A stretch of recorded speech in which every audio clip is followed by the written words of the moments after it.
Hey friends, Shay here. Pardon my voice please, I am a little bit on the sick side. I'm getting over some little bug. I wanted to come and talk to you guys. I wanted to introduce the next installment in the romance manga, or manga Rex for romance readers. So this will be number 4. I'll sprinkle the others throughout. I made sure I didn't duplicate. I went and rewatched them. So let's go ahead and dive in. This isn't necessarily just going to be shoujo and josei. These are going to be series that feature romances. So with that said, let's go ahead and dive in. The first one is a pretty obvious one here for me, and that is Ladies on Top. Ladies on Top is a office, not really office, but an adult romance with 2 working adults who don't necessarily like to live within the boxes sexually that society thinks they should be in. AKA, he likes the idea of her dominating him. And so this adds a really lovely dynamic to their relationship. And it's something that they slowly work through. And the way that they find a way to make it work together.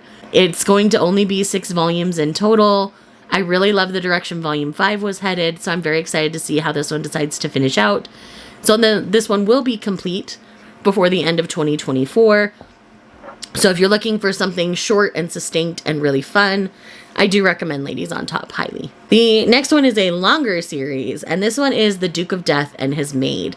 So this one falls more into what we would call the ecchi category, where it's overly sexual for the sake of being overly sexual, not for any necessarily good reason, but it's just fun. And I don't normally love these kinds of series, but for some reason this one works for me. So essentially we have our Duke, and he was cursed when he was a young child that if he touches anything, it dies. And so he's like sequestered off to like the country home of the family. He has 1 butler and a maid. And when the maid decides to retire, her daughter, Alice, comes and takes over. But Alice has had a crush on the Duke ever since they were tiny. So she's purposely like getting up in his space, or purposely like wearing a low-cut dress, and purposely like being as much in his space as she can. And they start to develop a romance. And it's really cute and quirky, and I just love it. I could definitely see not everybody loving this one, but if you're okay with the gratuitous sexuality of this one, I think you'll really enjoy it. Because outside of that, it's very sweet. So, again, I like pervy things that are also sweet, and this one is that. The next one I have here is a shoujo title that is called Like a Butterfly. So this one is very kind of Komi Can't Communicate like, which is an anime on Netflix if you're interested. But essentially we have the shy girl and an equally shy boy who are crushing on each other, but they don't know how to bridge that gap, and they don't know what to do with their feelings. And so it's kind of their awkward stumbling around their feelings. And it's really quite sweet and adorable. The art on this one is done by Sue Morishita, who's one of my favorites. They also do a Sign of Affection that I've recommended in another one of these videos. So if you like the art style, I would definitely recommend checking this one out. But yes, I quite love this one a whole lot. So the next one I have here is Vampire Dormatory. So this is one where we're dealing with a gender-bent girl who was working in a butler cafe to kind of hide. And then this vampire who has never been attracted to a girl before, because their blood is supposed to smell and taste sweet to the vampire, basically has that happen with this girl. He thinks it's a guy. So he's like, oh, I'm going to crush all the stereotypes of my family, and takes this girl as his thrall. And things escalate from there. It has some politics going on here. It's just really cute and quirky because he's a giant nerd. Like, he loves Sailor Moon style anime and things like that. He's just a big nerd. And he's just kind of a big child. But it's adorable to watch their interactions. The way he is fiercely protective of her is great. This one definitely has some back and forth, and a lot of people trying to kidnap her and make her theirs and things like that. But I believe this one only has a few more volumes left to come out, and then it's done. So That or it's still ongoing in Japan. I can't remember. Editing Shay will tell you here. Anyways, it's one that I really, really like. So if you're looking for something a little more paranormal, I think that's a really great one. And I think at least a few of the earlier volumes might be on Kindle Unlimited. Again, Editing Shay will tell you here. So the next one I have here is The Ice Guy and the Cool Girl. So the anime for this was called The Ice Guy and His Cool Female Colleague. So in this one, we have a guy who's the descendant of a snow spirit. So anytime he gets nervous or excited, like if he gets nervous, he freezes himself. If he's excited, he starts a blizzard or little like snowmen pop up around him. It's absolutely adorable. And on his first day at a new job, he gets nervous and gets frozen by the river. He keeps trying to look at the cherry blossoms falling because he thinks it'll help him calm down. When this lovely lady comes up and tries to help him, she tries pouring hot tea on the ice and it doesn't help. And then she just sits there calmly with him and they drink the tea together and it warms him up from the inside and relaxes him. And then he finds out that they're going to be working in the same department in the same company. So it's their romance. It is so sweet. It is pure as the driven snow. And I love it so much. So if you're looking for something sweet, a little bit slapstick, there is a bit of a shtick where anytime she walks away, all of a sudden the blizzard will start. But that does calm down a little bit as time goes on. But initially in the beginning, he's very, very excited because she's so sweet and so nice. And I just love them. They're so cute. The next one I have here is another sweet yet very spicy and pervy situation. And that is Asumi-chan is interested in lesbian brothels. So in this one, she finds out later in life that she is attracted to other women. But she had someone in their teens confess to her and she obviously shut them down because she didn't think she felt that way. But now as an adult, she's learned that's how she feels. And she also learned that this classmate who is older than her now works at a lesbian brothel. So she starts to go to these lesbian brothels trying to find her. And while she's at it, she's exploring her sexuality during all of these interactions. All the girls tend to really like her and like the interactions that they have because she's very responsive to what they're doing. And so it's a really, really cute series. I really like it. There's 3 volumes out right now. Very much looking forward to the 4th one.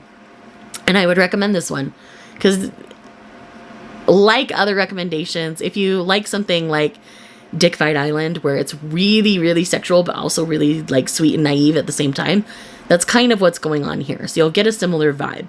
Not exactly the same, but similar. The next one I have here is I Cant Refuse S. So in this one, we have a girl who's in a desperate situation and she goes to the master's house, basically the person who's protecting her family, and offers herself up as a mistress to him. And he's not at all interested, but the butler takes her under his wing and starts to teach her how to be a mistress. And it's going to be their romance, and he's already developing feelings for her. And so the way they play off each other is really great. I really enjoy the dynamics between them. It's a series that I'm really enjoying. 2 volumes are out right now, so this is a pretty early recommendation on that, but I do recommend it. I think it's a great one. The next one I have here is not necessarily spicy, but it's a slow burn situation. So that is She Loves to Cook and She Loves to Eat. This is a sapphic romance between 2 women who are almost next door neighbors. There's 1 apartment in between theirs. Kaladin, what do you need, my child? What do you need? I have nothing you need. Are your toes cold? A few moments later. So we were talking about She Loves to Cook and She Loves to Eat, where there's 1 apartment in between theirs. And we have one who's never been a big eater. She always is just kind of nibbling and picking, but she loves to cook. And then we have the neighbor a couple doors down. She's a little bit taller, a little bit broader of a woman, and she loves food. She loves to eat. And so when the neighbor who doesn't love to eat learns this, she starts to just make what she wants and starts to share these meals with her. They build a friendship. It's starting to develop into a romantic relationship now, and I'm really loving it. So there are 3 volumes out in English right now. It's still ongoing in Japan, So it'll be kind of slow in between releases, but I'm very, very excited for the future of this series because they are tackling some pretty tough topics in these volumes. So do check your triggers. They do list them at the beginning of the chapter, which I also greatly appreciate.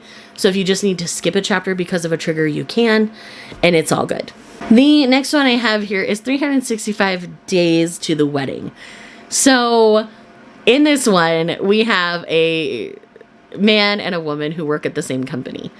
What happens is there's a transfer coming up. Neither of them wants to take it. She loves her life where she is. He just adopted a cat. And so they decide to get married because that takes them out of the pool of people who are like drafted to go deal with this transfer.